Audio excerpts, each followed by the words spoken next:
You make a bunch of noise out here, so they have peace and quiet in here. Because there's no better sound than the squeak-free guarantee from Advantech Subflooring and Advantech Subfloor Adhesive.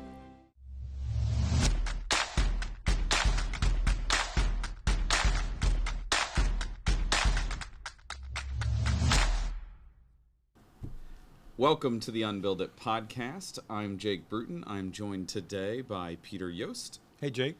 And today's main host of the podcast, Steve Basic. Howdy. I thought he was from Massachusetts. Howdy. Everybody likes to See what I did joke. there? Regionality. I'm said- using Ooh, some good regionality lead-in. text. Good I see lead in. that. So. And today's topic is going to be regionality, as you just alluded. And I think in our little pre-show conversation, we kind of all took a slightly different approach to We this. did. We talked about a lot of different things, and then we all kind of just went, and we're going to let Steve take the lead on this one.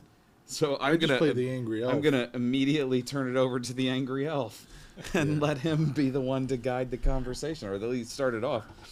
So what are we going to talk about today, Steve? Well, you know, Steven? the availability of social media allows us to talk to a lot of people in a lot of different places, from over the ocean, across the country, and everybody seems to have their way of doing things. And it's real easy to sit there and say, wow, we do this, you guys should do that too. And it's real easy to do that in the region that they're in. And I'll give you an example. It's like Maine and Vermont and New Hampshire. It's pretty easy to find a local sawmill, get lumber from it, frame the house with lumber that was probably forested within 100 miles of that project. Yep. The builder, if you're an architect in one of those areas, you probably have one or two builders. Like, you could set up that system real easy, right? And then it's real easy to sit there and say, well, that's what everybody should be doing.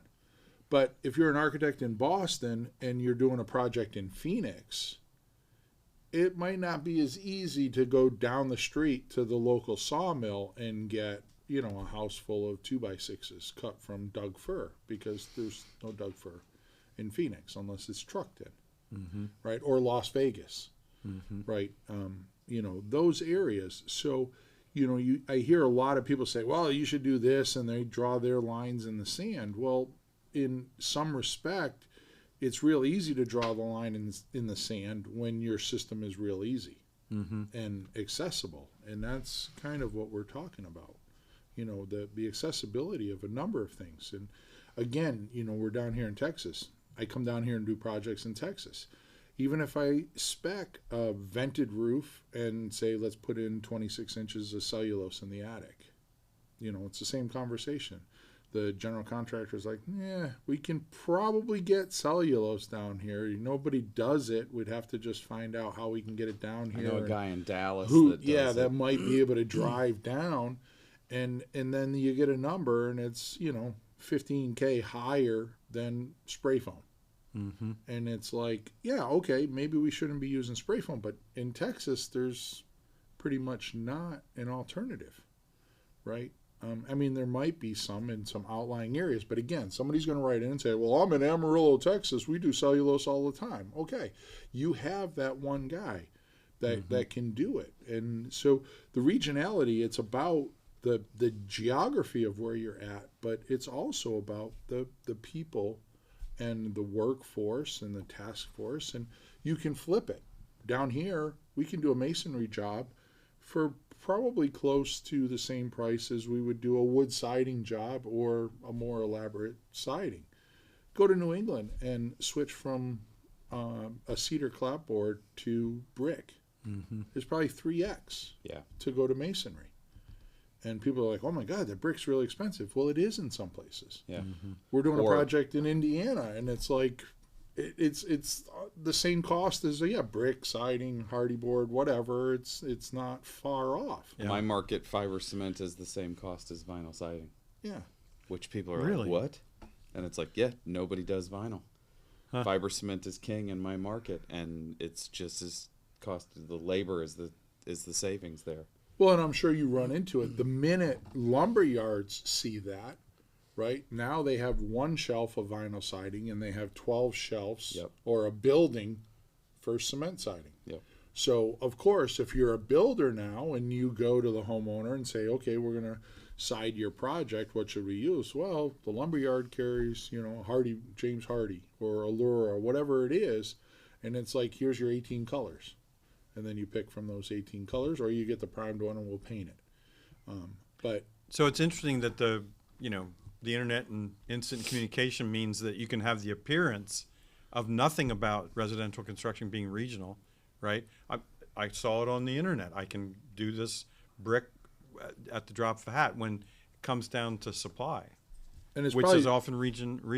it's no regional surprise. thing. I have an answer to all of my clients. I said, listen, we can do whatever you want. Mm-hmm. The hardest part is paying for it, right? And that's what it comes down to. It's like come down to Texas. I've had projects down here. We want to do a basement, put a rifle range in the basement. Mm-hmm. Yeah, we can do that. But we had the Build Show Bill Boston house, and we did it. We were doing a comparable house, so I know the numbers. So the Build Show Bill Boston house, it was a little over 400 linear feet of foundation wall, and including the flat work and a 4-car garage. The number was probably like 125K for the foundation. The same foundation for a house of similar size here was almost 350. Wow, That's crazy. gonna have to Right. really want that base. And when I asked the GC, like, wow, I'm like, I mean, I can understand we don't do it that often, like 125 to 150 or 160. 125 to 350? Yeah. It's like, why? We just don't do them.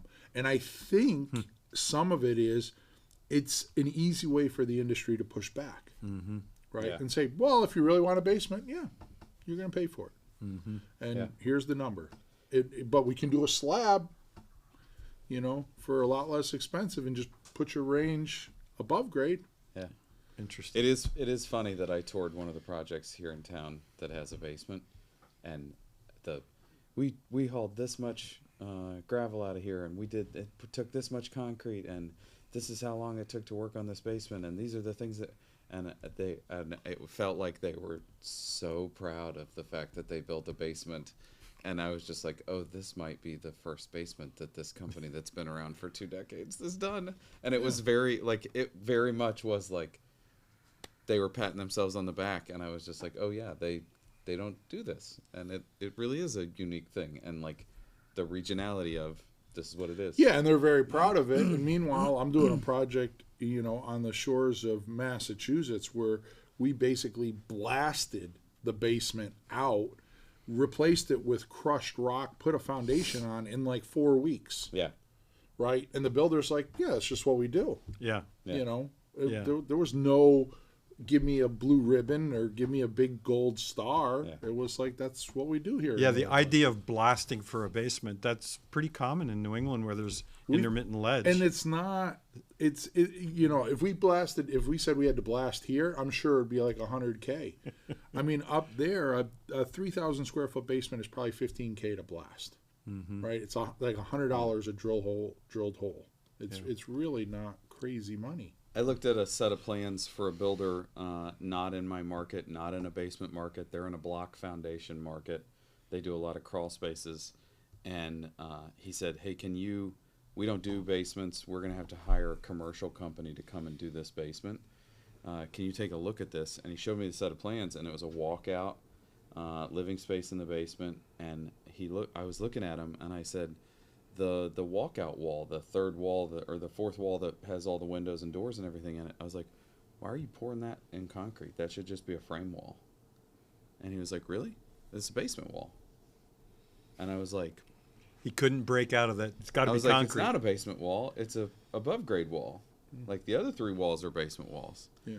He's like, what's going to keep those other walls from, like... Yeah, don't they need the and fourth? I was like, no. Well, you mentioned CMU. 2 stories about CMU. We have a mutual friend. Just did a multi-million-dollar house with CMU.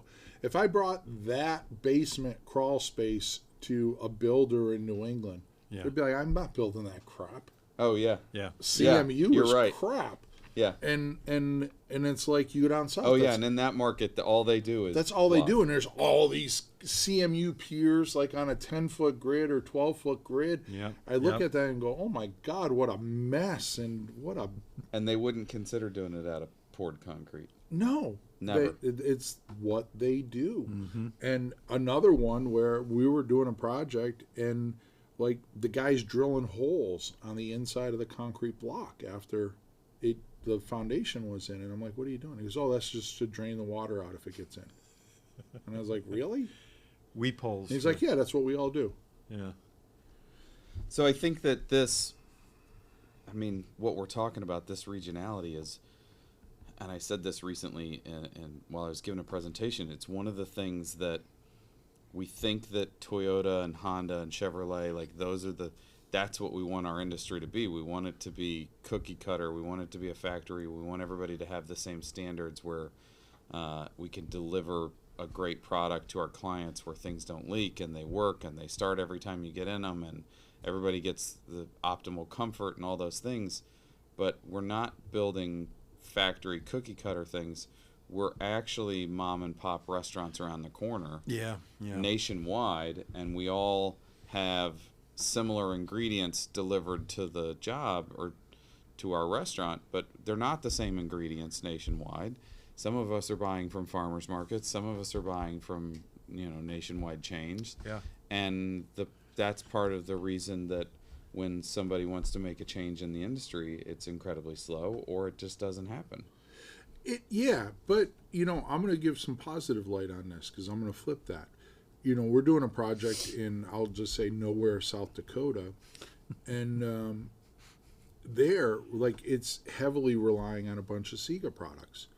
And so I talked with ATN and the guys at Sega, and they're like, yeah, no problem, we can get that. And we're using their 700 MyVest, where when I showed that to builders in New England and talked to them, they're like, what's that? I never even heard of it. Mm-hmm. So here we are in nowhere, South Dakota, using products that I have never even seen in like mainstream New England, which is made in Switzerland, which is New England's really good for being a generator of innovation, new products and stuff coming out. Where I think feeling like they're a generator. Well, I think we're a little quicker to change our direction than say someone in nowhere, South Dakota. Somewhere nowhere, South Dakota.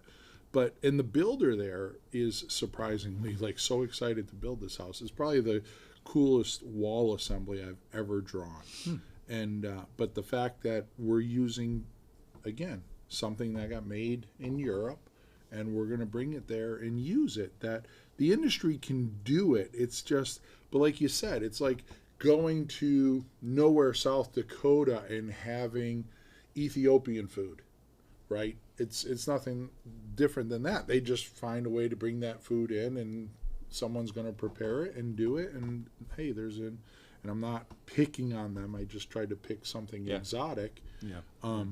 But we are very disjointed. And when it comes to like, oh, well, we have a nationwide code. Well, but we have very disjointed adoption. And we have an even more disjointed enforcement. So the regionality of codes, that's another That's a very challenging thing.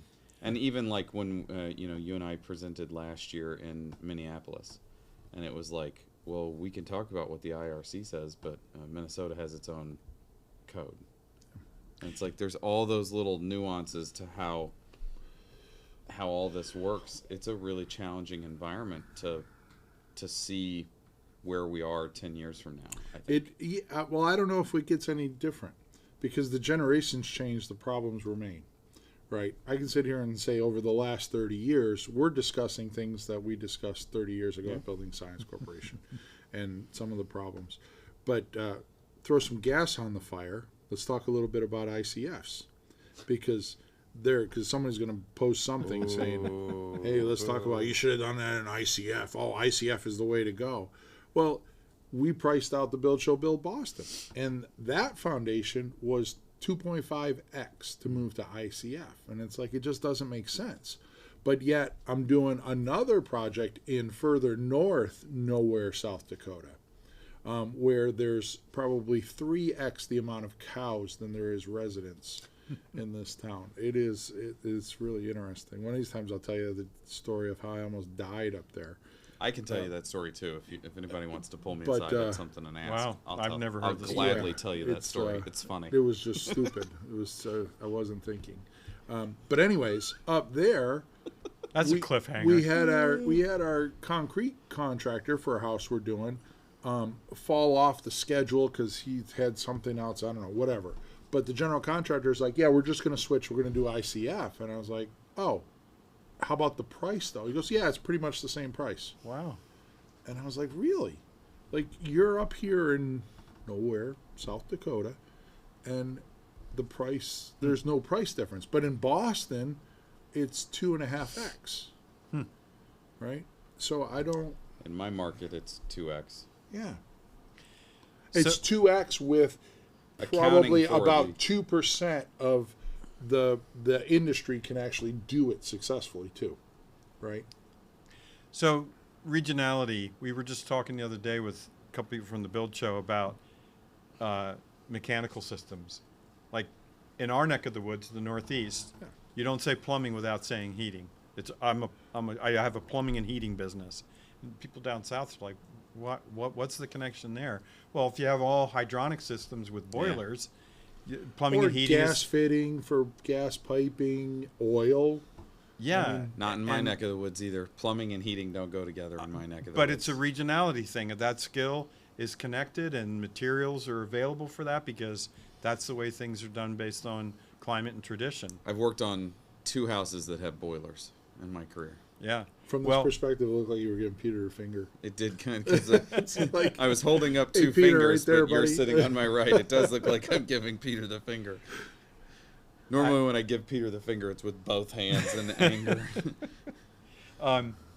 yeah, but so it's all based on how the mechanical systems have sort of evolved. But does that mean that you can't do a ground source heat pump in some areas of the country? yeah, I mean, there's places we've, attempted to potentially do them down here in Texas, and there's few and far between. Where in the Boston area, there's probably a dozen companies that do ground source heating systems and cooling systems. I in 8 to 10 years of doing remodeling and new construction in New England, it wasn't until I went down to the NHB Research Center that I think I had worked on one 4-stair system in a building before I got to the Wow. Mid-Atlantic, and everything is 4-stair once you get into air conditioning country. I mean, I could still remember some of my earlier projects. We didn't have air conditioning, and there was a boiler going to baseboard heating in New England. Man, you guys are old.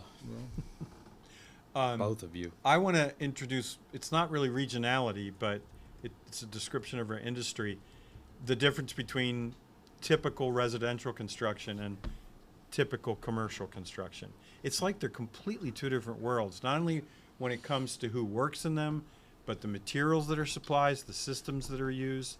There just isn't a whole lot of crossover there. I think it's certainly improving. 'Cause Yes, yes. 30 years ago, or when we were at Building Science, they were too definitive. They both had their distribution lines. Yes. Everything Yeah. was separate. But now, I think you can go to Home Depot and even find a more commercialized material. The manufacturers are realizing, hey, we've isolated this sector. We can, instead of making this big buckets of stuff, let's make some smaller buckets of stuff, and we can sell it to the residential industry. Yeah. The residential industry, the builders like Jake, are sitting there realizing, well, waterproofing, I mean, they have this really cool system that they do commercial, below grade parking garages, and it works well. Let me see if I can't get access to that and use it on our basement. I can't like- believe you're saying that, because when I did the wingnut stuff on testing negative side waterproofing, which is the crystalline, I was told by a concrete supplier in concrete materials down in New Haven, Connecticut, and he said, "Oh, Koster, Zypex, they don't sell to the general public. They only sell to licensed contractors that are doing that work, and it's mostly on the construction commercial side of the business." Literally last week I was advising a guy on solving some water systems before he sold a house, in our neighborhood.